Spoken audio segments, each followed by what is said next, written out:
Thank you all so much for coming. It really truly means a lot to have all of you here, my family and my friends. I've been working really hard to get this together. I've been playing piano for the past 12 years of my life, and so this is just a culmination of all the pieces that I've been learning. So I'm really just excited to play for everyone. Actually, my first day of first grade was the first day that I started piano. So the two have kind of gone alongside each other, and I'm really ready to perform this for you. So the first piece that I just played was by the composer Domenico Scarlatti. He was an Italian composer during the Baroque style. So during the Baroque style, they're known for their multiple voicing, as you can see in here. And the theme is almost like a king is coming. You hear the trumpets flaring, you hear everyone's just hustling and bustling, and so I think that's very fitting to Scarlatti because Scarlatti actually spent a lot of his life service giving to royal Spanish and Portuguese royal families. So I think that's pretty cool. So the next piece that I'll be playing is by Felix Mendelssohn.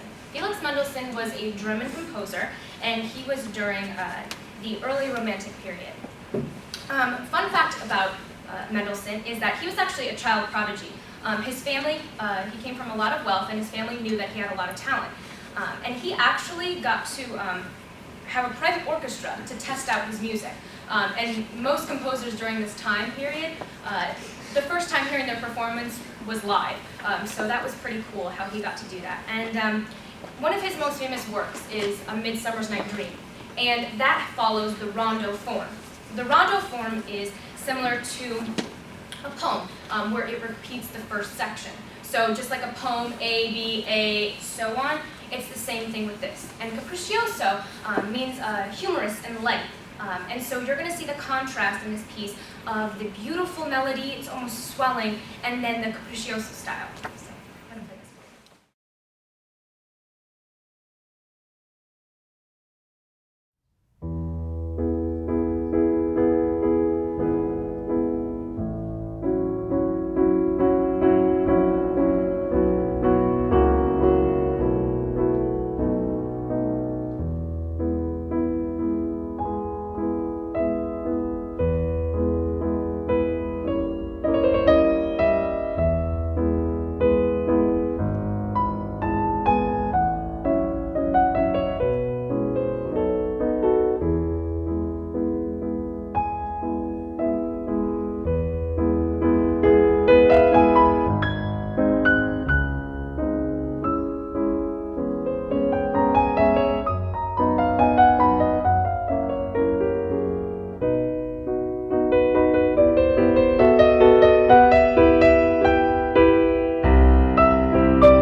by one of arguably the most famous composers of all time, Ludwig van Beethoven.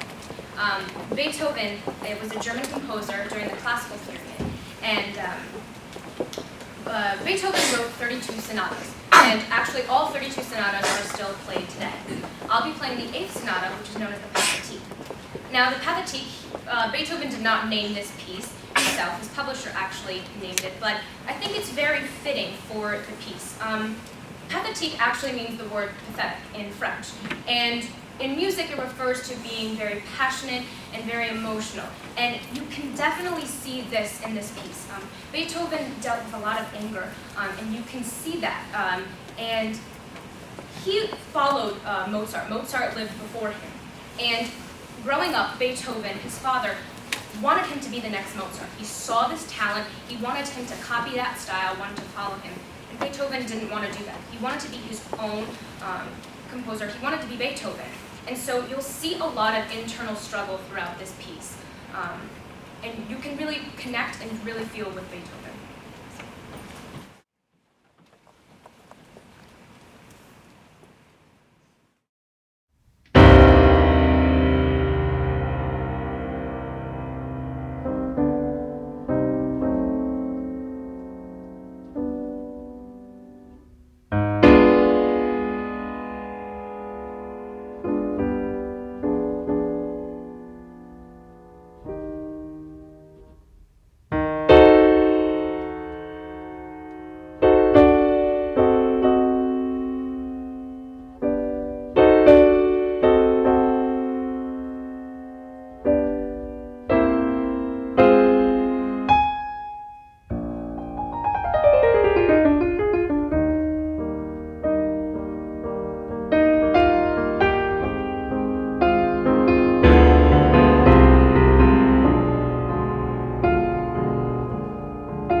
favorite pieces. And this is by a composer, Sergio Rachmaninoff. Rachmaninoff was a Russian composer during the Romantic era. I love playing Russian music because it's so flashy, it's showy, it's very passionate. I can't help but think of the color red when I think of this. So people in the audience wearing red, yeah. Very velvety, very luminous. That's what you think of when you think of Russian composers. Rachmaninoff, for this piece, it's so special to me because I got to play this with Harry Connick Jr. at the Palace Theater in Stanford over the summer. And I'm actually going to get to play the whole thing here. He gave me 2 hours to modify the piece in about 2 to 3 minutes. So I had to work really well with that. But my teacher always said, you can connect to a piece better when you have a story to go along with it. And while I was learning this piece, it's a little bit morbid, but I couldn't help but think of a man dying. And I know it sounds sad, but it's just a man that can't accept the fact that these are his last few moments on earth, and there's nothing he can do about this. And so he kind of almost goes in a time warp and is just flashed back into all the memories that he had in his life. And then finally he's able to accept the fact, and there's just this glimmer of hope that he's going to end up okay.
So the next piece I'm going to be playing is by Debussy. Debussy was a French composer, and I'm going to be playing the prelude of For le Piano.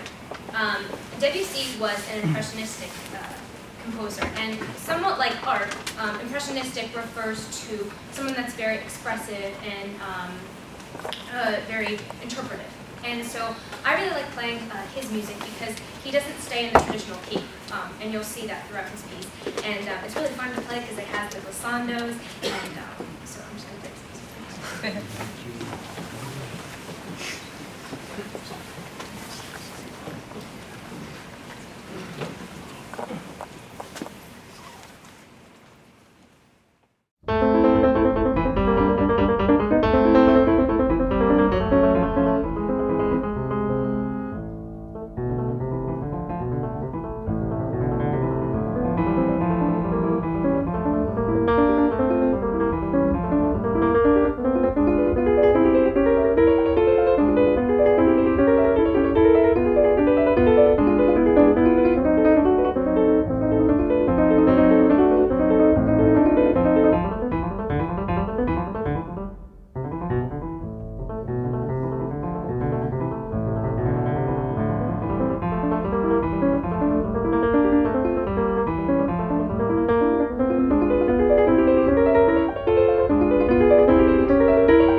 is a piano concerto.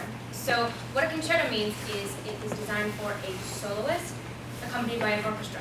Clearly we don't have an orchestra here today, but my teacher is going to be playing the orchestral part. Saint-Sae was also a French composer during the Romantic era. It's one of my favorite pieces to play. It's very flashy, it's very showy. Saint-Sae is well known for Carnival of the Animals, which is an orchestral suite for children. And I remember actually having the CD and listening to the book when I was a little girl. And then he's also famous for his ballet Swan Lake. So my teacher's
before we close the program. Just first want to thank Steinway & Son. Thank you, Sarah, so much for letting my dreams come true. It's a dream just to be able to perform here at Steinway. And thank you to Owen. Owen recorded the entire performance, and he took the headshot that's on the program. So thank you so much.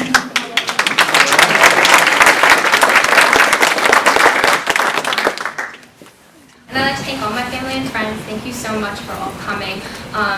I want to thank my stepdad and my stepsister. Thank you guys both so much. Because when they joined our family, they didn't realize that the piano was another child. So thank you for adopting my piano. And thank you to my friends. Thank you so much for coming out and supporting. It really means a lot to me. And thank you that I can bring the gift that God has given me to Mass each month that we gather together. That's truly why I want to play piano, to glorify Him. So thank you so much. I'd like to thank my mom. My mom told me I can't bring her up on stage, but I really want to, but I won't. Thank you, Mom, so much. Words can't just describe how thankful I am.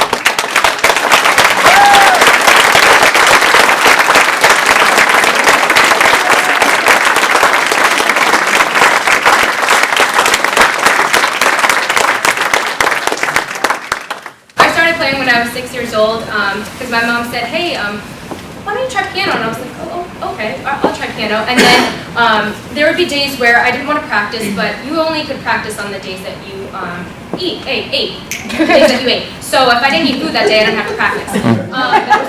And so I started off with Suzuki Music School, and for the Suzuki method, you go through different books.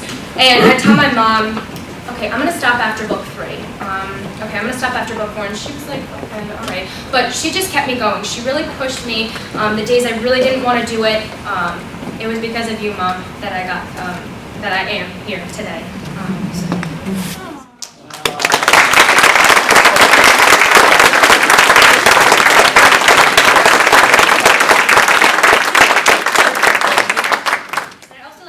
She doesn't know I'm shouting out her, but Molly, my best friend over there. Molly's been to numerous competitions that I've had, specifically one where I had 3 performances in one day, and we just went around from Westport to New York to Stanford, and she's the only person that can calm me down and make me laugh at the same time, right before I'm about to play. So I'm so thankful. And last but certainly not least, I'd like to thank my teacher, Dr. Tomoko Uchino.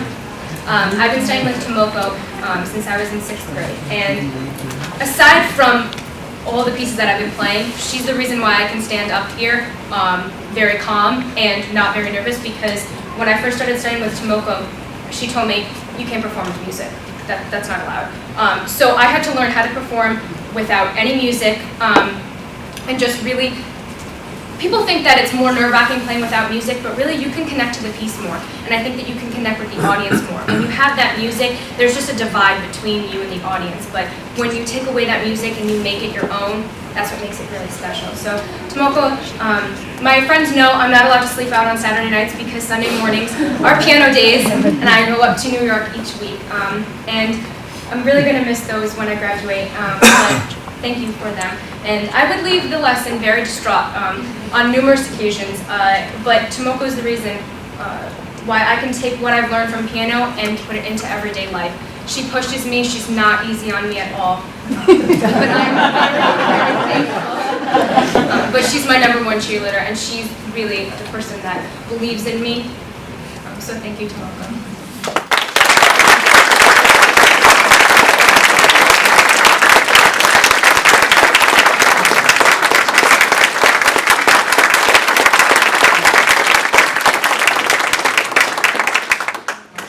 There is one person here, one person that couldn't be here today, and that's my grandpa. But I know that he has the best seat in the house because it's looking up from up above. So, Grandpa, this one's for you.